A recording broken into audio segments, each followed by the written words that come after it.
नमस्कार। आप देख रहे हैं राष्ट्रीय जन मोर्चा और मैं हूं आपके साथ जितेंद्र बच्चन।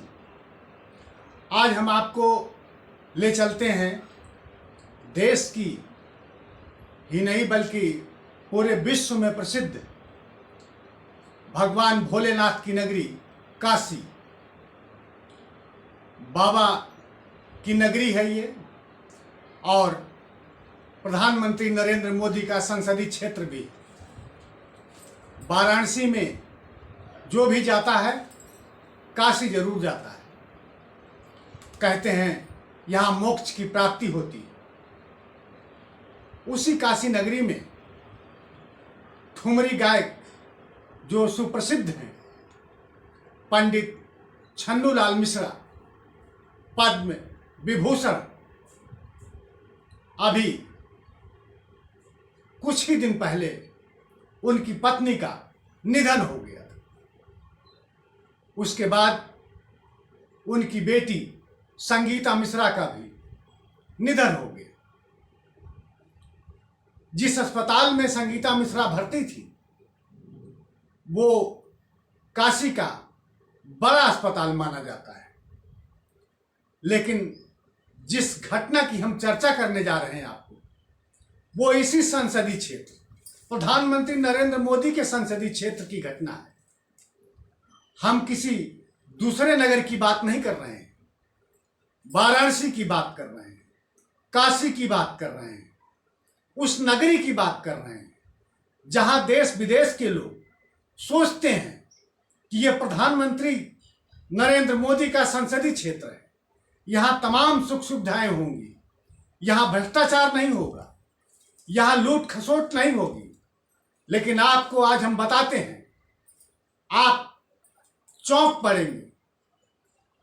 पंडित छन्नूलाल मिश्रा की बेटी संगीता मिश्रा का जिस अस्पताल में निधन हुआ, संगीता मिश्रा की छोटी बहन नम्रता मिश्रा अस्पताल पहुंची। पहली बात तो नम्रता जी का यह कहना है कि उनकी बहन को एडमिट ही नहीं किया जा रहा था।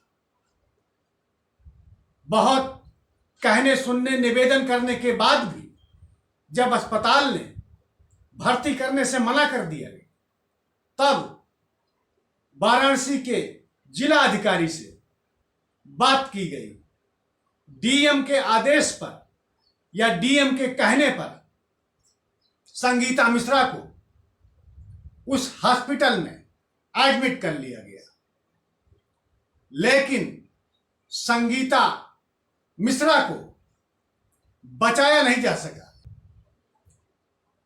नम्रता मिश्रा का आरोप है, बहुत संगीन आरोप है अस्पताल के ऊपर। उनका कहना है कि 3-4 दिन लगातार उनकी बहन से उनकी बात नहीं कराई गई, ना ही उन्हें यह बताया गया कि इनका कैसा इलाज चल रहा है। जब उनकी डेथ हो गई तब अस्पताल से नम्रता जी को फोन आया, बताया गया उन्हें कि आप अस्पताल आ जाइए, संगीता जी अब इस दुनिया में नहीं रही।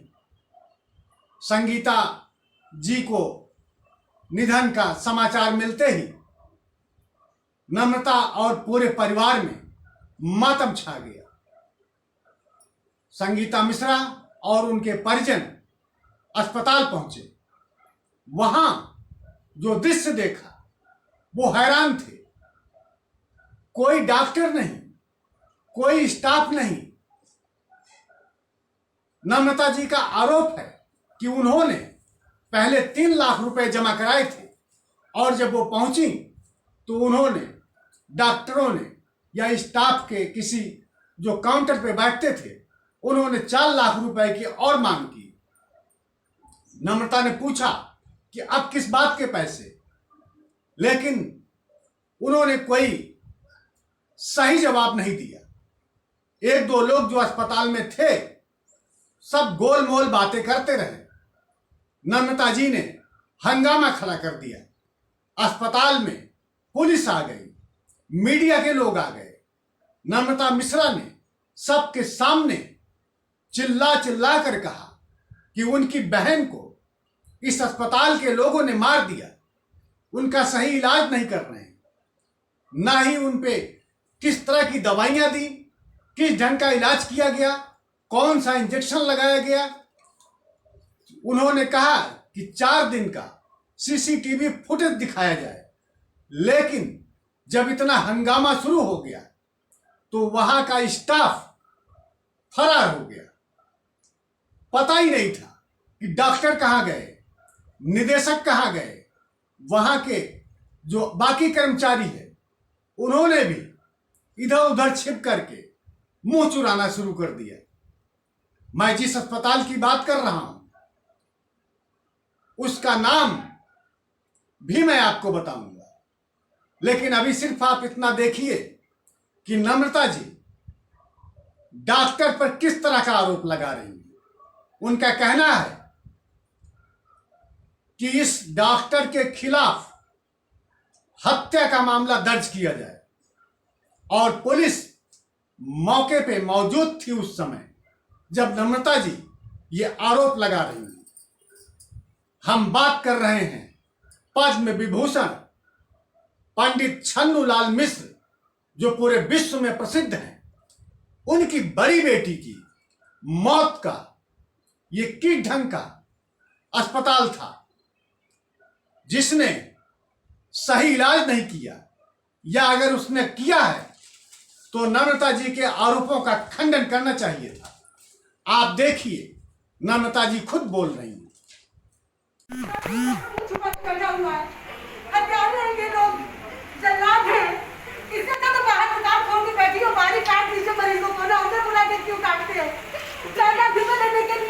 फुटेज के लिए आपको बुलाया गया है आज यहाँ पे? जी हाँ, मुझे इसीलिए बुलाया गया था कि आपको फुटेज दिखाएंगे, आपको रिपोर्ट देंगे, आप आइए कल। तो क्या अब आपको फुटेज मिली? कुछ नहीं मिला, डॉक्टर सारे लोग मुंह छुपा के बैठे हुए हैं, कोई है नहीं यहाँ पे, कोई नहीं यहाँ का अटेंडेंट। 1 घंटा हो गया दीदी, 1 घंटे से हम लोग यहाँ पे खड़े हैं। आप बता रही थी कि पीपी का क्या था? जी हाँ, मेरी दीदी की बेटी, वो उसकी तबीयत बहुत खराब हो गई ये सुन के कि नानी जी गुजर गई है और माँ की तबीयत भी ऐसी है। तो वो यहाँ आई थी और यहाँ पे वो 1 घंटे खड़ी रही कि प्लीज़ डॉक्टर साहब एक बार दिखा दीजिए, टीवी खराब है, हम एक बार अपनी मम्मी को देखना चाहते हैं। उनसे 1700 रुपये लेके उसे पीपी किट दिया, पहना के ऊपर लेके गए, दूर से दिखाया, कोई बात नहीं हो पाई। दीदी कुछ बोलना चाहती थी, उन्होंने कहा बस कि कष्ट है बेटा, बहुत कष्ट है। और वो बगल में खड़ा एक आदमी बोला हाँ हाँ कुछ नहीं, वो कह रही है कि इस हॉस्पिटल में सब लोगों को कितना कष्ट है। तो मेरी दीदी की बेटी ने कहा कि कोई बात नहीं मम्मी, आप जल्दी से ठीक होकर आ जाइए, सब ठीक हो जाएगा, बस एक बार घर आ जाइए। हमारा घर बर्बाद हो गया 3 दिन के अंदर पे। मेरी माँ भी चली गई, मेरी बहन भी चली गई। कितना पैसा दिए थे? पैसा कितना दिए थे? कह रहे हैं आप लोगों से, इस मैडविन हॉस्पिटल में जो कि यहाँ बैदागी में है बनारस में, इसमें कोई अपना पेशेंट एडमिट मत कराइए। जान ले लेंगे वो, आपका पैसा भी खाएंगे और आपको डेड बॉडी देंगे, वो शक्ल में नहीं देखने देंगे आपके परिवार की। कितना पैसा दिए थे आप इनसे? 1.5 लाख रुपए दिया था और अभी 4 लाख की डिमांड की थी इन लोगों ने। क्यों? जब मरीज मर गई तो क्यों डिमांड कर रहे उन्होंने पैसा? कहा कि 40 लाख रुपए का हमने इंजेक्शन, 40,000 का हमने इंजेक्शन दिया है और 35,000 का एक और देने वाले हैं। सबसे महंगे वेंटिलेटर पे उनको रखा है और सबसे महंगा वाला बाईपैप हम उन्हें दे रहे हैं। इस वजह से आपको 4 लाख रुपए और देने। यहाँ पे आके चेस्ट फिजिशियन ने ये बात कही थी कि आपको ये सब देना पड़ेगा। जो 40,000 इंजेक्शन बता वो मार्केट में 700 के मिल रहा है, 40,000 क्यों दिया? उस इंजेक्शन का नाम नहीं पता है, उन्होंने बस कहा था कि जीवन रक्षा वो इंजेक्शन है और वो हमने लगा दिया है। डॉक्टर ने कहा कि हम लगा देंगे, उनकी वाइफ ने कहा कि नहीं लगा दिया है, हम पूछेंगे नहीं, हम पेशेंट को बचाएंगे, हमने लगा दिया और अभी 35,000 का एक और इंजेक्शन लगाने जा रहे हैं।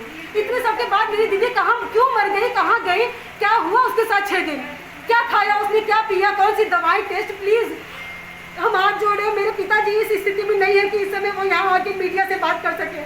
मेरी दीदी के बारे में हमें बता दीजिए कि 6 दिन उनके साथ क्या हुआ, कैसे तड़प तड़प के मेरी दीदी ने यहाँ जान दी है। इंजेक्शन क्या कोई बिल वगैरह दिए थे? मेरी दीदी के लिए, इंसाफ के लिए आपने मेरा साथ दीजिए। एक सवाल है, प्रधानमंत्री जी के प्रस्तावक हैं आपके पिताजी, क्या कहना चाहेंगे प्रधानमंत्री जी?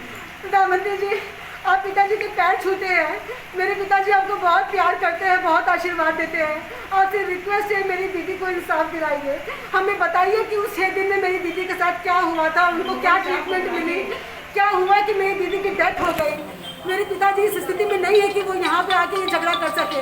2 बेटियाँ उनकी यहाँ पे आई हुई हैं, हमारे घर में बेटे भी हमारी दिल्ली में रहते हैं भैया। हम आपसे रिक्वेस्ट करते हैं मोदी जी, हमें आप पे पूरा भरोसा है। मेरी दीदी के साथ क्या हुआ एक बार हमें बता दीजिए, किस परिस्थिति में उनकी जान गई है। इतने लोग शिकायत कर चुके, अभी तक कोई कार्रवाई नहीं हुई। बहुत शिकायत चल चुका है इस हॉस्पिटल का।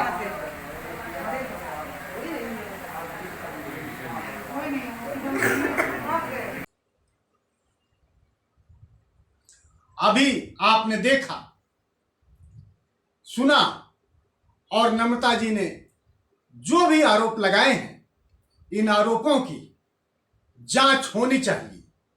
उन्होंने देश के प्रधानमंत्री नरेंद्र मोदी से भी अपील की है, निवेदन किया है कि उनकी बहन की मौत के मामले की जांच कराई जाए और उन्हें न्याय दिया जाए। चूंकि ये बहुत बड़ी फैमिली से जुड़ा हुआ मामला है। आपको ध्यान होगा कि पंडित छन्नूलाल मिश्रा प्रधानमंत्री नरेंद्र मोदी के वाराणसी के चुनाव के प्रस्तावक रहे।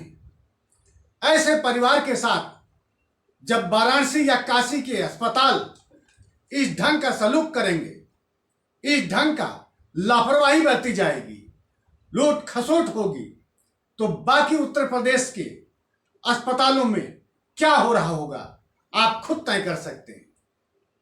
इसके अलावा जिला अधिकारी वाराणसी ने इस मामले की 3 सदस्यीय टीम गठित करके जांच के आदेश दिए हैं। हमारी वाराणसी के जो पुलिस कमिश्नर है उनसे भी बात हुई। उनका कहना है कि वहां के जो एसीपी हैं वो अलग से इस मामले की जांच कर रहे हैं। जल्द ही अस्पताल का जो भी सच होगा वो सामने आ जाएगा। इस घटना के बाद हम आपको राम मनोहर लोहिया हॉस्पिटल लखनऊ के बारे में बताते हैं।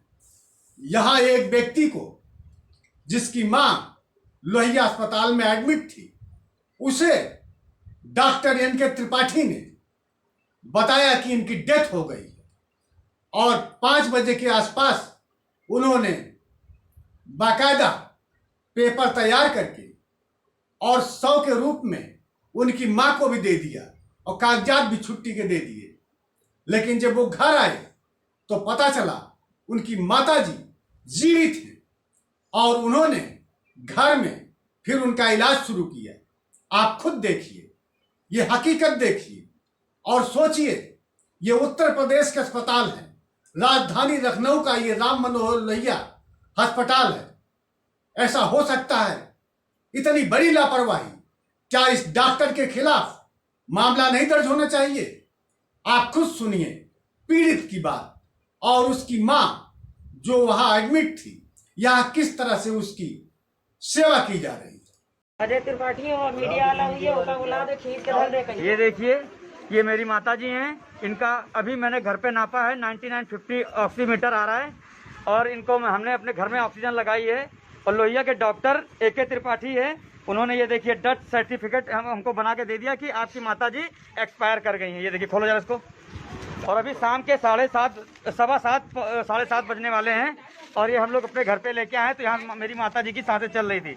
ये देखिए, ये देखिए डॉक्टर एस.के. त्रिपाठी हैं ये, और इन्होंने डेथ से एक्सपायर्ड लिखा, देखिए एक्सपायर लिखा हुआ है और इन्होंने शाम को 5:27 पर इनको डेथ घोषित कर दिया है।